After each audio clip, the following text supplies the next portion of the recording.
xisbiga kulmiye memberskiisa maanta madaxweynuhu gudoomiyana ma gudoomiye ku xigeenna ma ay hawshan u taala isaguna waa odaygii xisbiga xaq buu u leeyahay talooyinka socda in wax laga weydiiyo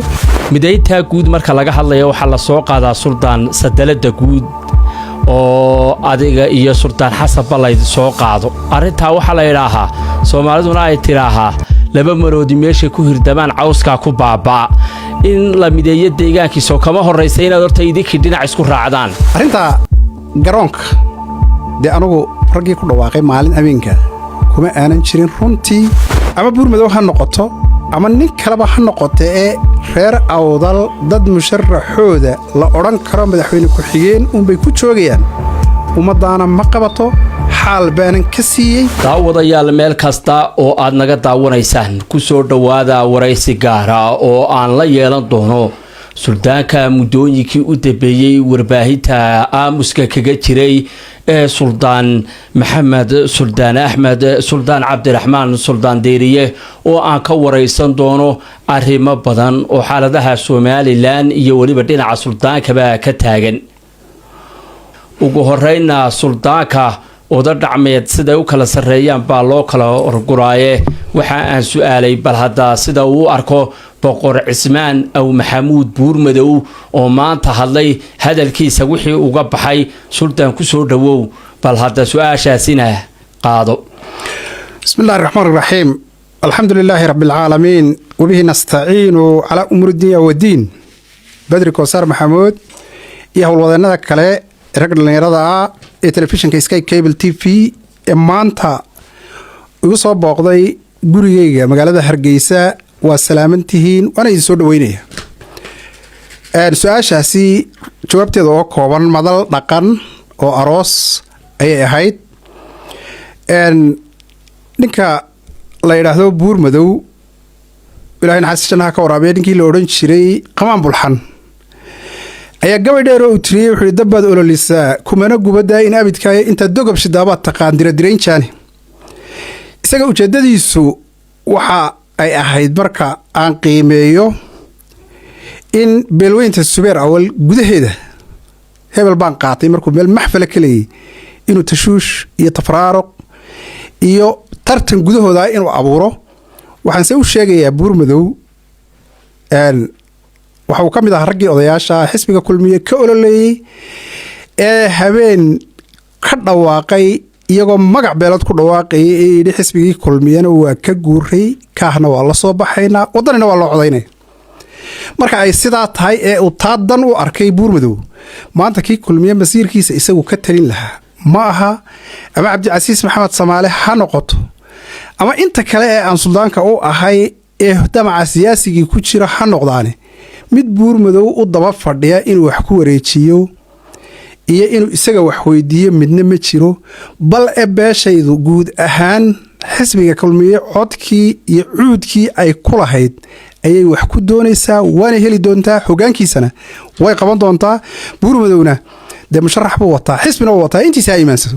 sidoo kale Badriyow arinta Buurmadow uu leeyahay ree awdal xaq joogan ku xigownimadooda ree awdal cid ay wax u daba fadhiyaan ma jira dalkan way inala leeyihiin cod bay leeyihiin cudud bay leeyihiin dhaqaale waxa ay leeyihiin talo iyo tacab iyo tamar gobasha maanta reer Soomaaliland ay ku fadhiyaan quruxda badan Maxamed Xaaji Ibraahim cigaal lagu soo doortay 1993 dadkii lagu aasaasay halkii lagu aasaasay ummadii gobasha dhigtay waa reer Boorama weeye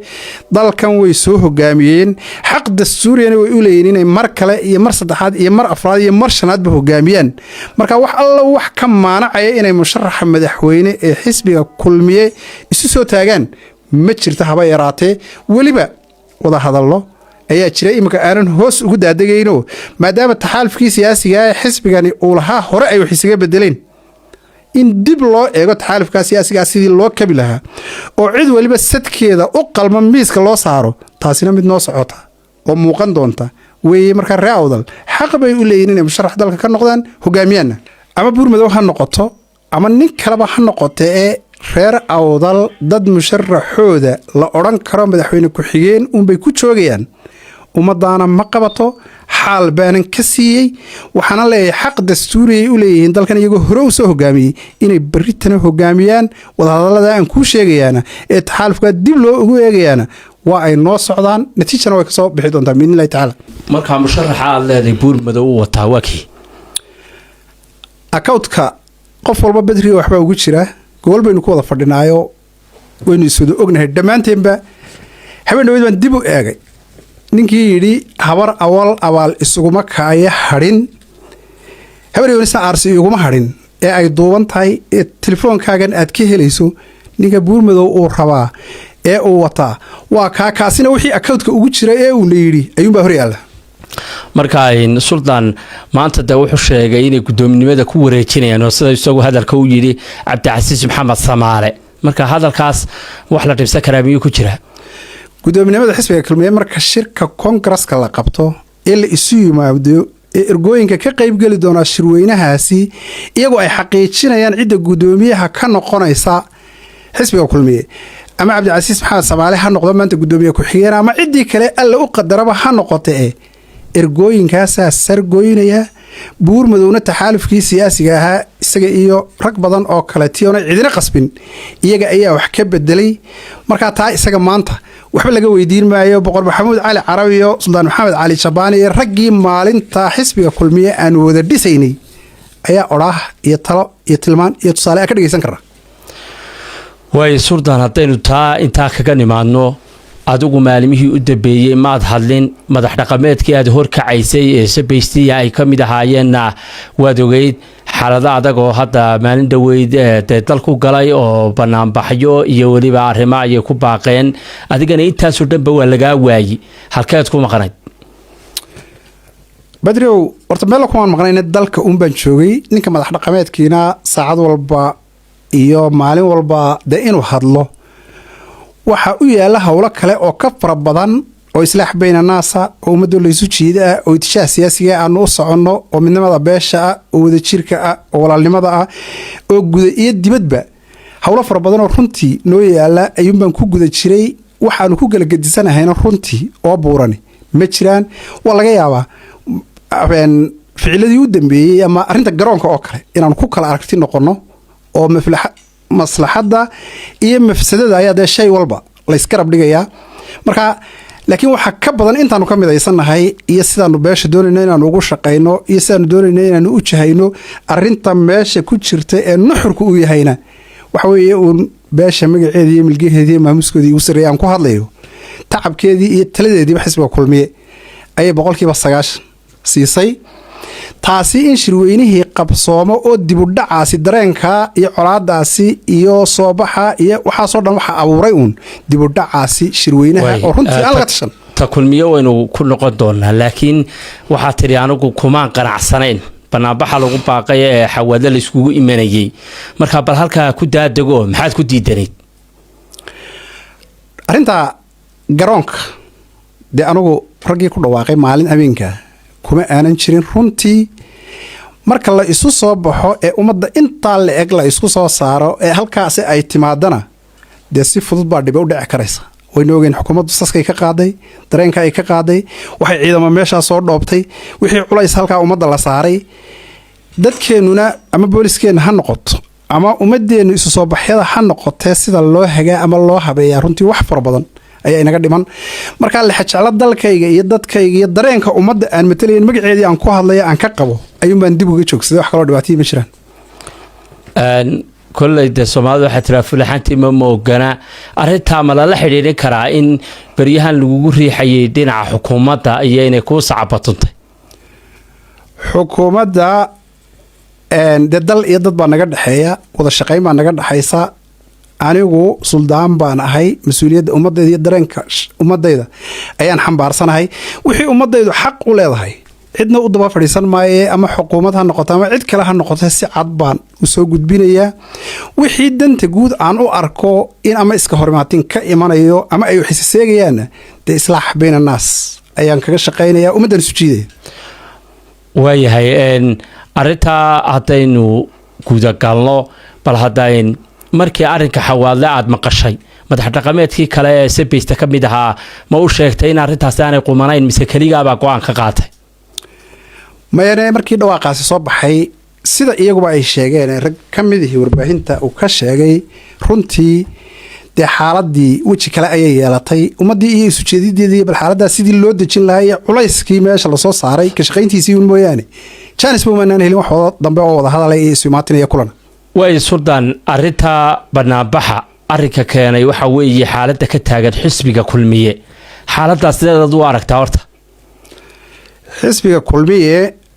dee sida sharciga xisbiga iyo xeer hoosaadadiisa iyo xeer number 14 ee doorashooyinkaba ku cad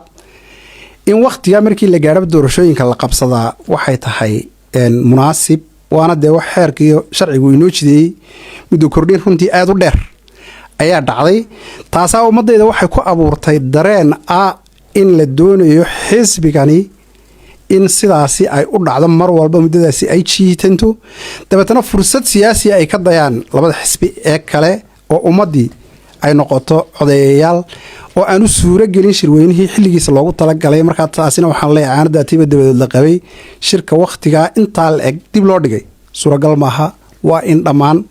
qaybihii kalgadisnaa xisbiga kulmiye ay isu yimaadaan wakhtigiina dee muddadii horena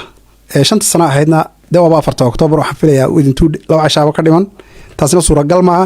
markaa muddo yar oo mucayana oo shirkaa lagu qabto in dhammaan la isu yimaado oo la isla meel dhigo oo shirweynihii xisbigaasi uu qabsoomo danta xisbigaa ku jirta danta dalkaa ku jirta deganaanshaha guud ee caamka abaa ku jira waana intaa laga wada shaqeeyaban leh way suldaaneen madax dhaqameedkiina deegaanka aad ka soo jeedo waxaa lagu eedeynayaa inaad la kala safateen madaxweynihii hore ee Somaliland iyo Cabdicasiis Maxamed Samaale oo la leeyahay xudunta khilaafka xisbiga kulmiye halkaas ayuu ku qotomaa marka miyaa arrinkaasi sidaa u jira badriyo madaxweyne Muuse Biixi Cabdi dalkan iyo dadkan waa soo hogaamiyey waqti dheer runtii ama halgankii ha noqoto ama ha noqoto muddadii uu xilalka wasiirnimo soo qabtay ama muddadii uu xisbiga hogaankiisa ahaa uu hogaaminayay gudoomiye ku-xigeenka gudoomiye uu ka noqday ha noqdo ama muddadii musharaxa ay ololaha ku jiray ha noqdo ama 7 sanadood oo madaxweynaha dalka Jamhuuriyadda Soomaaliland uu ahaaba ha noqotee madaxweynahaasi waa soo shaqeeyay dalkana waa soo hogaamiyey waxaan qabaa ra'yigaasi ama wararka ruumarka ama dadka meelaha wax ka sheegaya ee isaga u sibir saaraya arrimaha xisbiga gudihiisa waxaan leeyahay madaxweynuhu waa astaan qaran mana geeyo waxyaabaha qaarkood in dusha laga saaro xisbiga kulmiye memberiskiisa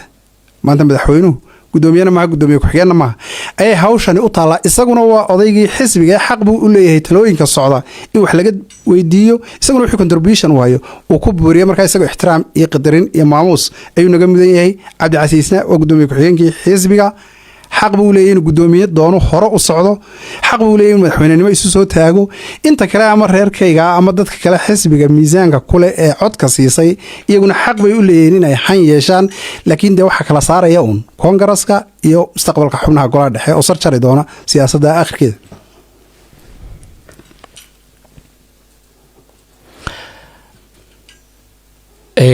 hadda waad og tahay deegaankaaga iyo deegaamo kaleba maalmaha shirar baa u socday lagaga hadlaya xaaladda xisbiga kulmiye guud ahaan markaad adigu eegto bal maxaa kuu baxay runtii xisbiga kulmiye dee taxaaluf siyaasiya buu hore u lahaa oo 2 deegaan oo tag dheer iyo gobolka Maroodi Jeex ilaa saaxil Gebli ayaa lafdhabar u ahaa ama yaan tag dheer qolaato odhanay ilaa iyo dee Soomaaliya sanagba beeladaga ayaa lafdhabar u ahaa taxaalufka siyaasigii doorashadii u dambeysay waxba iska bedelay oo beelaha qaarkood dee si kale dan u arkeen xisbiga iyo badbaadadiisa iyo wadajirkiisa iyo inuu mustaqbalka guulaysto marar badan oo kale in loo helo taxaaluf siyaasiya oo soo buuxiya gaababkii banaanaaday dee waa mid beel ahaana runtii aanu ka midaysanahay hogaanka xisbiga ragga ku jira nagu matalaya laftooduna dee taasi dareenkaasi ay qabaan marka ama beelaha awdal dega ha noqoto ama hawd ha noqotay taxaaluf kale oo siyaasiya xisbigii in loo helo shirarkaasi waa soconayaan Hargeysay ka dhici doonaan Gibli bay ka dhici doonaan Boorama ka dhici doonaan balgoodle ku soo gabagabado doonaan bidillah taala natiijadana waa maqli doontaan suldaan maxamed oo doorashadii madaxtooyada kadib deegaankaagu aad ayuu u kala daadsan yahay marka la eego siyaasiyiintiisa dhaqankiisa guud ahaanba arrimahaas waxaana arrintaasi dhabarka loo saaraa madaxdiina dhaqanka oo dabcan qoloba dhinac ka biyo cabto marka inaad midowdaan oo aad arrinta midaysaan maanay ahayn runtii anu waxaan qabaa ra'yiga mid ka gedisan ama sida ay wax uga jiraan sida aad ii sheegtay maaha madaxda dhaqanka aqlabiyadoodu waxay ku shaqaynayaan dareenka dadka ay matalaan ee cumaamadaha u sitaan ee xilka dhaqan u hayaan intooda badanina marka axsaabta kale in raacday oo kooban laga reebo aqlabiyadooduna waa ay midaysan tahay xilka iyo waajibaadka annagana saaran ee aan ku gudoominayo aakhirkana waxa weeye dhammaan qaybaha kala gedisan ee bulshada sida gudiyada horumarinta ee hoodaala leh ee daniya ducale ee ayaanla leh oo dhammaantood bashir weynayaal saddexda beelood gudahooda lagu doortay culimaa udiinka aqoon-yahanka indheergaradka xubnaha golaha wakiilada golayaasha xubnaha golaha guurtida golayaasha deegaanka dhammaan qaybaha kala gedisan ee bulshada aan matalo dhammaantood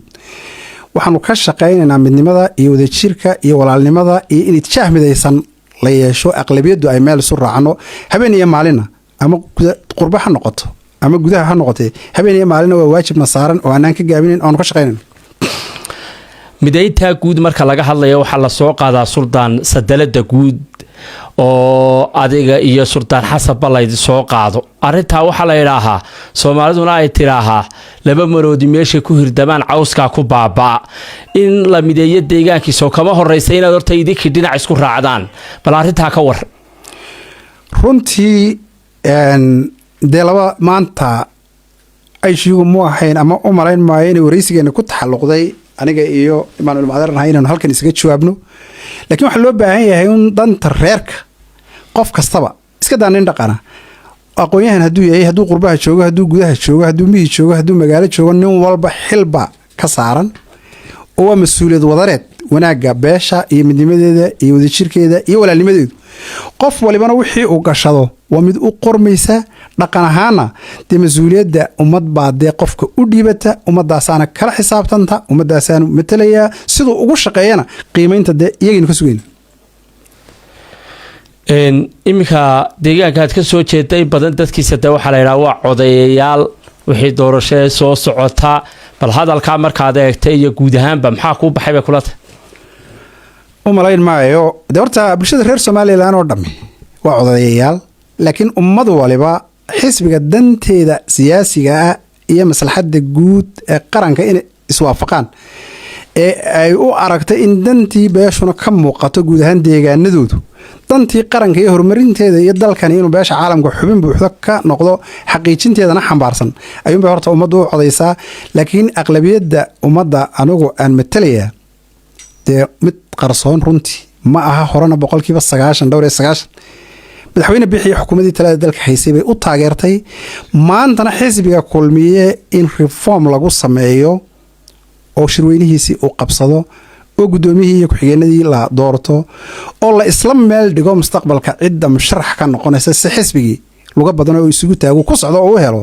ka mid weeye taasina markaa dhammaantayo taas maanu ka wada shaqaynaynaa beeshay codayayaal noqon maayeen halkii dantoodu ay ku jirto ayay xaqiijin doonaan himiladaas waayo suldaan dhowaan waxaa hadlay suldaan cadde gude waxa uu sheegay in arrimihii turxaantii dhinacii doorashada keenay ee hadal ka soo baxay inuu raaligelin ka bixinayo sidee adiga kuula muuqataa hadalka cadde gude wallaahi qof kasta oo bashara dee waxbaa seegi karaan malaha hadalkaa suldaanka ah ee dib inoogu celisay maalintii dhow stockholm baan malaynaya meeshii ka hadlayay sweden inay ahayd kelmadda halgan aan soo galay marka uu yidhi waxaa kaga habboona ololihii aan soo galay ilan somalilan gudaheeda unbaa tartamaysay oo kii helaabka kale ayuunbuu ahaa kelmaddaasi waxaan qabaa inay ka baydhay suldaanka ee ololihii ilan halganka inagu maynaan ummad laga xoraynayo markaa marka kelmaddaasi laga yimaado inuu yidhaahdo wixii hore maanta dhalay aan ka noqono waa mid loo baahan yahay mas-uuliyadina saaran weeye soomaalida waxay tiraa raad arooriyo dib looma raaco wax fara badan inaynaan kusii tiiqtiiqsan danteennana kuma jirto danta dalkuna kuma jirto waaye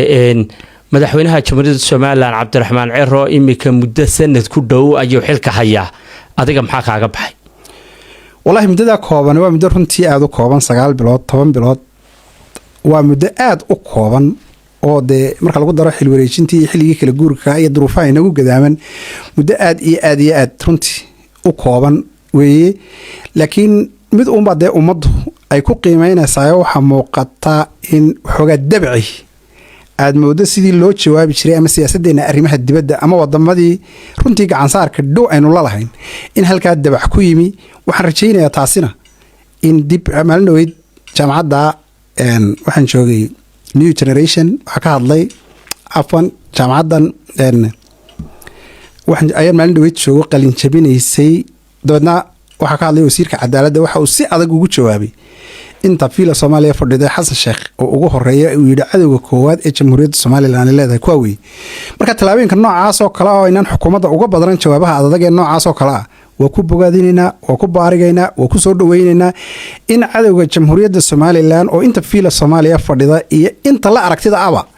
jawaabtoodu siyaasad khudbasirihii ma jirta inay caddaato oo aanay ka gaban. taas baan ku gabaabinaa wixii kale danta dalkii dadku ay ku jirsan inay ka shaqeeyaan dee mas-uuliyadday u dhaarteen ee kitaabka ay gacanta u saareen weeye. waanaynu qiimayn doonaa waqtigii runtii imika aad buu koobay. suldaan maalmihii u dambeeyey dad baa madaxdiina dhaqanka eedeynayay oo le cumaamadii way soo dhaafeen siyaasadii bay soo galeen bal arrintaa maxaad ka leeday? wallaahi dee siyaasaddii noloshii bay ka mid noqotay. magaalaynu soo degnay, reer gura daaqsataa ma yihiin. wax kasta oo danta dalka iyo dadku ay ku jirto oo siyaasadda waa laga hadlayaa oo wanaagumanu anagu ka hadlaynaa. wax kasta oo halis ku ana waynu ka hadlaynaa. marka madaxda dhaqanku waa tii 1954 awowgii islaan cabdiraxmaan islandiiriye iyo islaan cabdillaahi islandiiriye xasan oo islaankii kale isaguna reer Hargeysa ahaa Michael Maryamo iyo Duba Caliere ay ku soo saxeexayeen arrinta reserve area markii ay ka hadlayeen ay soo saxeexayeen ay xaqiijinayeen ay ka hadlayeen in Somaliland qaran noqoto ee halka ay u tageen tii umbana anaguna ka tirshamayna. ugu dambeyntii bal hataa fariinta guud ee aad dirayso maxay tahay? fariinta guud aan diraya waxa weeye in dalkan inagaa le wixii ka xumaadana waa wax inaga wada xumaaday, wixii u hagaagaana waa wax inoo wada hagaagay. marka maslaxadda guud ee qaranka iyo Somaliland iyo jiritaankeeda inaynaan gar iyo gorgortan gelin ee taasi laga wada shaqeeyo oo midnimada iyo wada jirka iyo walaalnimada bulshada reer Somaliland oo dhan dhammaanteenba aynu ka wada shaqeyno. taas waa qodob weeye. talabaad oo beesha anigu magaceedii milgaheedii maamuskeedii aan ku hadlayana waxaan leeyahay midnimadiina iyo wada jirkiina iyo walaalnimadiinu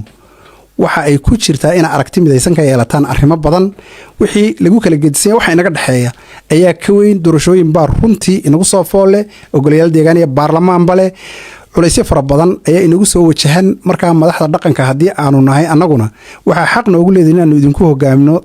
talada toosan iyo hoga tusaaleynta iyo tilmaanta oo dareenkiina aanu ka turjino. idinkana waxaanu idinka baahanahay dhammaan qaybaha kala gedisan ee bulshada reer Somaliland gaar ahaan beesha magaceeda iyo milgeeda iyo maamuskeeda aan ku hadlayo iyaguna inay nagu taageeraan gudashada waajibaadka iyagaasi. waxaana inoo ballana Somaliland oo qurux badnaata. xisbigii kulmiye ee cududeena iyo codkeena iyo cuudkeenuba u yaalay oo isagana dhammaantiin aan ka shaqeynay sidii shirweynihiisii mustaqbalka